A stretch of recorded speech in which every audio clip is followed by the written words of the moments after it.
नमस्कार, आप सभी का स्वागत है।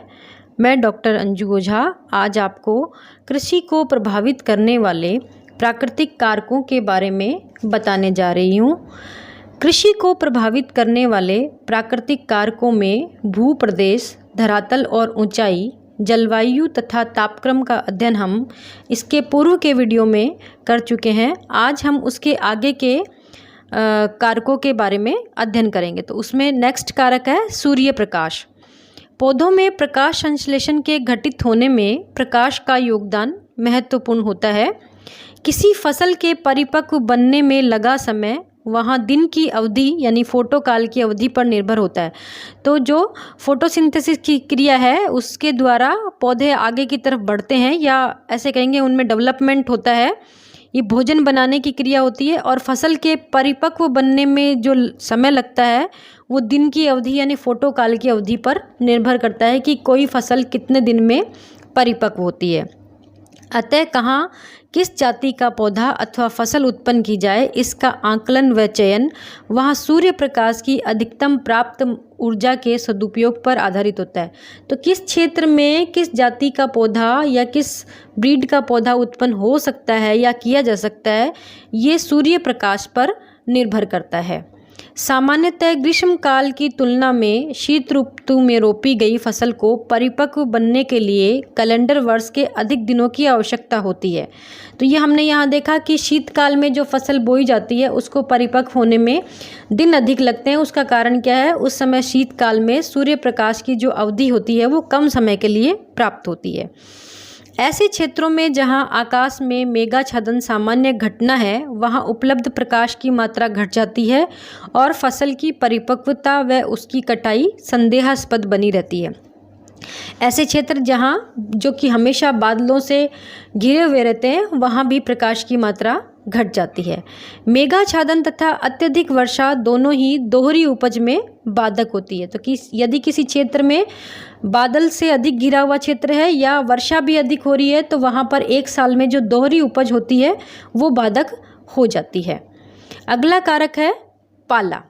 उच्च अक्षांशों व ऊंचाइयों पर पाला फसलों की उत्पादकता को सीमित करने वाला महत्वपूर्ण कारक है। तो पाला भी क्या है? फसलों के उत्पादन को प्रभावित करने वाला कारक है। किसी प्रदेश में उपलब्ध पाला रहित अवधि वहाँ बीजारोपण, प्रस्फुटन, अंकुरण, फलन, परिपक्वन तथा फसल काटने आदि की तिथियों को प्रभावित करती है। तो जो पाला है वो भी बीजारोपण से लेकर के उसके परिपक्वन तक की सभी स्टेज को प्रभावित करता है। पाला पड़ने की घटना प्राय भूमध्य रेखीय निचले मैदानी व उष्णकटिबंधीय प्रदेशों के किसानों को नहीं झेलनी पड़ती है, क्योंकि वहाँ क्या होता है, टेम्परेचर अधिक होता है, इसलिए पाले की जो स्थिति है वो पैदा ही नहीं होती है। यहाँ आप इस स्लाइड पे देख पा रहे हैं कि पाला किस तरह से पड़ता है, उसकी सिचुएशन को दर्शाया गया है। जैसे जैसे उच्च अक्षांशों की ओर बढ़ते हैं पाला रहित अवधि घटती जाती है। उच्च अक्षांशों यानी जैसे जैसे हम ध्रुवों की तरफ जाएंगे पाला रहित अवधि जो है वो घटती जाती है। धरातलीय पाला प्राय अंकुरित बीजों को प्रभावित नहीं करता है, परंतु प्रस्फुटित कोपले पाले को सहन नहीं कर पाती और नष्ट हो जाती हैं।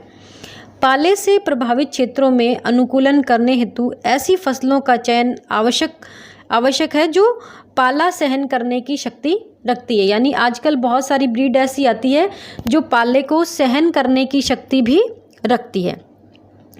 नेक्स्ट है आर्द्रता। तापक्रम की भांति ही फसल के विकास की अनुकूलतम आर्द्रता संबंधी दशाएं भी निर्धारित है। यानी फसल को जैसे तापक्रम प्रभावित करता है वैसे आर्द्रता भी प्रभावित करती है।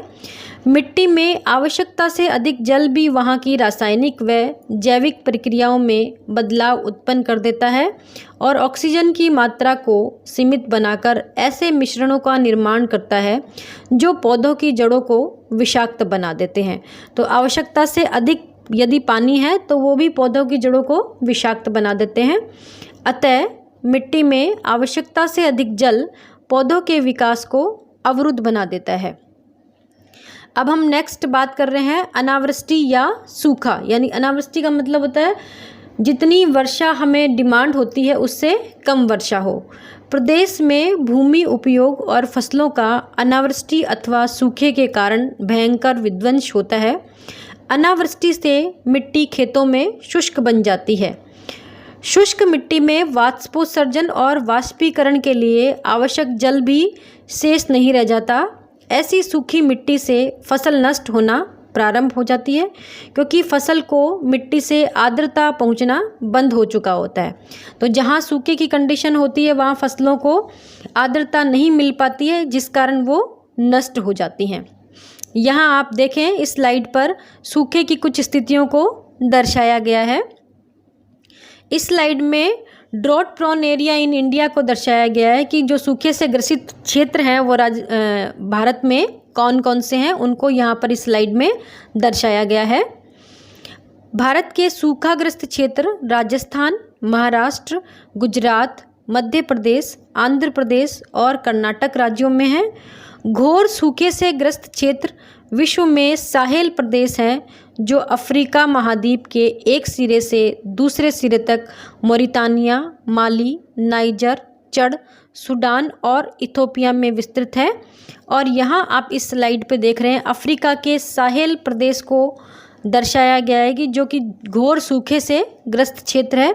इसी के साथ ये विषय यहीं समाप्त होता है और इसके आगे का जो प्राकृतिक कारकों का अध्ययन है वो हम अपने अगले वीडियो में करेंगे, क्योंकि ये प्राकृतिक कारकों का जो अध्ययन है वो बहुत ही विस्तृत है, इसलिए इसको किसी एक वीडियो में सीमित कर पाना संभव नहीं है। अतः अंत में आप सभी का धन्यवाद।